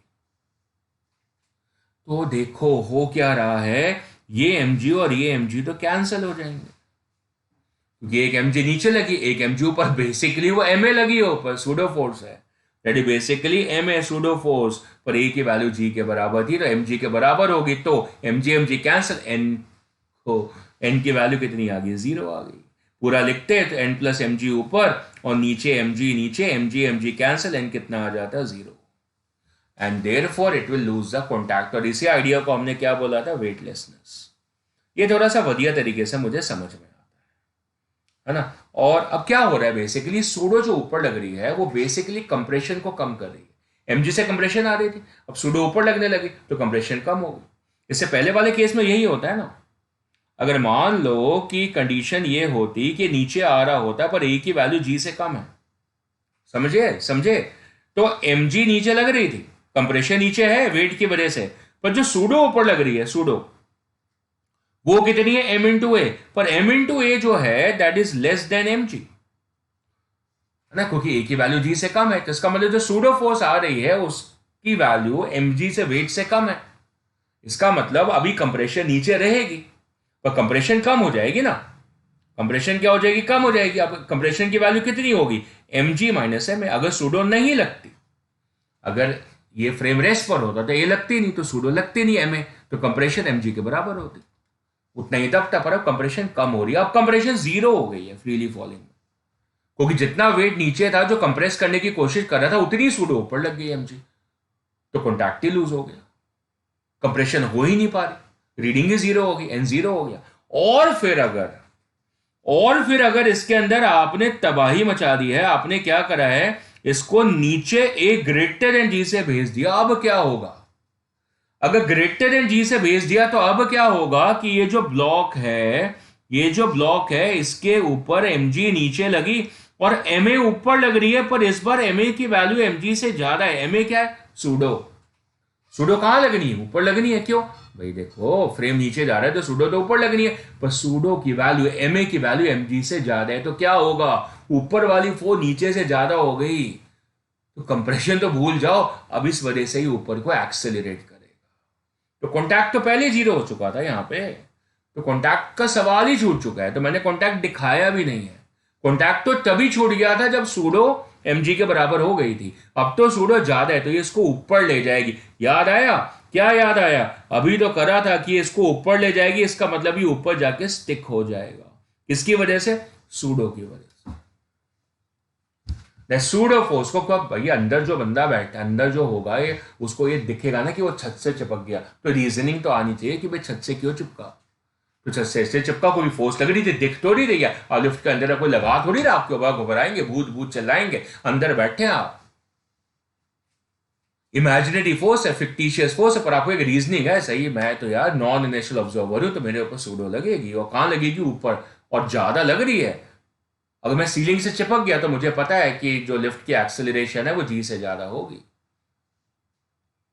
अगर मेरे पैर बस कॉन्टैक्ट छोड़ गए हैं, बस छोड़ गए हैं कॉन्टैक्ट, बिल्कुल हल्कापन लग रहा है पैरों में, दर्द नहीं हो रही, हल्कापन लग रहा है, इसका मतलब जस्ट कॉन्टैक्ट छूटा, मतलब लिफ्ट फ्रीली फॉल कर रही है, अभी घबराने वाली ज्यादा बात है नहीं। पर फिर ज्यादा हो गई, एक्सलेशन ज्यादा होगी, नीचे गिरने से घबराने वाली बात है, आपका सर, आपकी मुंडी सीधा सीलिंग से टकराएगी। क्यों? सूडो के इफेक्ट से। सूडो कहां लगती है? जहां फ्रेम जा रहा होता है उसके ऑपोजिट, है ना बढ़िया, चीजें आसान होती जाती है, धीरे धीरे आसान होती जाती है। So I have shown you so many things right now, and there is still more to come in this article. I can still extend this particular article, but I'll not like to extend this article beyond this. There are certain things which I will be focusing on the next part of this particular lecture. तो आज के लिए इस lecture को मैं यहाँ पे रोकूंगा. We learned a lot many things about the pseudo forces. There are a lot many things still to be learned. Problem analysis और भी है. We will be doing it in the next lecture. आज जो हमने सीखा that was about a fictitious force, a pseudo force. उसको हमने D Lambert force का नाम भी दिया क्योंकि न्यूटन लॉस के आइडिया से ये फोर्स नहीं आती है, एक अलग से प्रिंसिपल होता है उसकी वजह से आती है। ये फोर्स सिर्फ तब हम एनालाइज करते हैं जब हम एक मोशन को नॉन इनर्शियल ऑब्जर्वर या नॉन इनर्शियल फ्रेम के रिस्पेक्ट में देखने की कोशिश करते हैं, तब इस फोर्स की जरूरत हमें लगती है। हम बिना इस फोर्स के भी क्वेश्चन कर सकते हैं, लेकिन तब हमें उस सॉल्विंग को इनर्शियल सॉल्विंग बोलना पड़ता है। लेकिन अगर हम आसानी से क्वेश्चन को करना चाहते हैं नॉन इनर्शियल फ्रेम में प्रेजेंट होके, तब हमें इस फोर्स की जरूरत है। तो एक इनर्शियल ऑब्जर्वर के लिए फोर्स नहीं होती है, पर एक नॉन इनर्शियल ऑब्जर्वर के लिए फोर्स एग्जिस्ट करती है। तो हमने जो बातें सीखी, हमने यही सीखा कि अगर ऑब्जर्वर आपका नॉन इनर्शियल है तो फिर वो क्या करता है, वो जो ऑब्जेक्ट है जिसका मोशन एनालाइज कर रहे हैं उसके ऊपर एक एडिशनल फोर्स को क्रिएट करता है जिसको हम सूडो फोर्स का नाम देते हैं। वो सूडो फोर्स का मैग्नीट्यूड कितना होता है, जिस ऑब्जेक्ट की बात हो रही है उसका mass into the acceleration of the observer, observer की एक्सेलरेशन, ठीक है ना। So that is a observer acceleration, और डायरेक्शन क्या होता है, that's opposite to the observer acceleration. Simple, क्योंकि ऑब्जर्वर जो खुद है वो एक फ्रेम के ऊपर है और फ्रेम के रिस्पेक्ट में रेस्ट पर है, तो बहुत सूखी कंडीशंस होती हैं जिसके अंदर ऑब्जर्वर खुद फ्रेम के रिस्पेक्ट में रेस्ट पर होता है। इसका मतलब ऑब्जर्वर की और जो फ्रेम है दोनों की एक्सेलरेशन सेम होती है। ये आसान केसेस होते हैं, ठीक है ना। तो चाहे आप ये बोलो that is a acceleration of the frame, या ऑब्जर्वर सेम आ जाएगी, क्योंकि ऑब्जर्वर खुद फ्रेम के रिस्पेक्ट में रेस्ट पर है तो उसकी एक्सेलरेशन फ्रेम के बराबर है। तो फिर सूडो फोर्स का जो डायरेक्शन होगा वो opposite to the frame acceleration या ऑपोजिट टू द ऑब्जर्वर, एक ही बात हो जाएगी। जैसे कि हमने इस बस वाले केसेस में देखा कि बस की एक्सेलरेशन अगर टुवर्ड्स द लेफ्ट है तो मैन के ऊपर सूडो फोर्स राइट को लगेगी, और फिर हमने देखा कि अगर बस के ऊपर एक्सेलरेशन टुवर्ड्स द लेफ्ट है तो मैन के ऊपर pseudo force towards the right लगेगी। Very simple. फिर अगले वाले केस में हमने देखा कि जो कार्ड की एक्सेलरेशन है वो टुवर्ड्स द राइट है, तो वो जो पेंडुलम था उसके ऊपर pseudo force towards the left लग गई, तो वो पीछे लेफ्ट की तरफ डिविएट हो गया। सो आइडिया बहुत सिंपल सा था, बहुत सिंपल सा आइडिया था। सिर्फ एक क्वेश्चन था ये डॉग वाला जिसके अंदर हमें थोड़ा सा देखना पड़ा, क्योंकि इसके अंदर खुद ही जो ऑब्जर्वर है खुद ही एक्सेलरेट कर रहा था और उसकी एक्सेलरेशन कार्ड के बराबर नहीं थी। इस क्वेश्चन में जो मैन था, जो ऑब्जर्वर ए था, मैन ए, उसकी एक्सेलरेशन a/3 थी और कार्ड की ए थी। तो इसके अंदर आपको थोड़ा सा इंट्रिकेट क्वेश्चन हो गया, थोड़ा वेक्टर से सॉल्विंग पे चले गए। इसके अलावा जो बाकी क्वेश्चन थे वो थोड़े सौखे थे, क्योंकि ऑब्जर्वर खुद रेस्ट पर है with respect to the frame, तो फ्रेम और उसके एक्सेलरेशन सेम थी, तो फिर क्वेश्चन आसान हो गया। तो फिर अगर हमने देखा तो इस वाले क्वेश्चन में जो ब्लॉक है उसके ऊपर जो सूडो लगी वो सिंपल m/a लग गई और opposite to the frame acceleration लगी। ऐसे हमने काफ़ी सवाल करे हैं, and we have been able to understand that we need to look at the mass of the particle into the frame acceleration. तो ये वाला क्वेश्चन स्पेशल था। इस वाले क्वेश्चन में एक ही ऑब्जेक्ट की कहानी हो रही थी, किस वाले की, that is for this particular block. और इसको हम अलग अलग फ्रेम के रिस्पेक्ट में देख रहे थे। पहले अगर हम फ्रेम 1 के रिस्पेक्ट में देख रहे थे, इसके रिस्पेक्ट में, तो उसकी एक्सलेशन ए थी, तो इसके ऊपर सूडो m इंटू ए होगी। और अगर हम सेकंड फ्रेम के रिस्पेक्ट में देख रहे थे, इस वाले फ्रेम के रिस्पेक्ट में, तो इसकी एक्सलेशन 2a है, तो इसके ऊपर pseudo force m into 2a हो गई थी। Very simple. और दोनों फ्रेम को भी राइट को जा रहे थे, तो इसके ऊपर सूडो फोर्स का डायरेक्शन दोनों केसेस में टूवर्ड्स लेफ्ट था। तो बहुत सिंपलिस्टिक केसेस हो गए। और इस आइडिया को हमने सबसे बढ़िया तरीके से कहाँ पे लगाने की कोशिश करी, towards the last leg of the lecture, that was on the lift problems, elevator problem, जो कि हमने पहले करे हुए थे। तो पहले वाले केस में अगर इनर्शियल फ्रेम है तो सूडो का कोई महत्व नहीं था। इस आर्टिकल में there was suppose to be no pseudo force, सिर्फ रियल फोर्सेस से कहानी हो रही थी। सूडो फोर्स की जरूरत ही नहीं पड़ी, क्योंकि फ्रेम इनर्शियल है। फ्रेम इनर्शियल मतलब एक्सेलरेशन जीरो है, मतलब या तो वो कांस्टेंट वेलोसिटी से मूव कर रहा है या तो रेस्ट पे है। लेकिन बाकी के दोनों केसेस में हमने सूडो फोर्सेस को यूज करा, क्योंकि दोनों फ्रेम्स बाकी के नॉन इनर्शियल थे। एक में लेफ्ट ऊपर को एक्सेलरेट कर रही थी, दूसरे में लेफ्ट नीचे को एक्सेलरेट कर रही थी।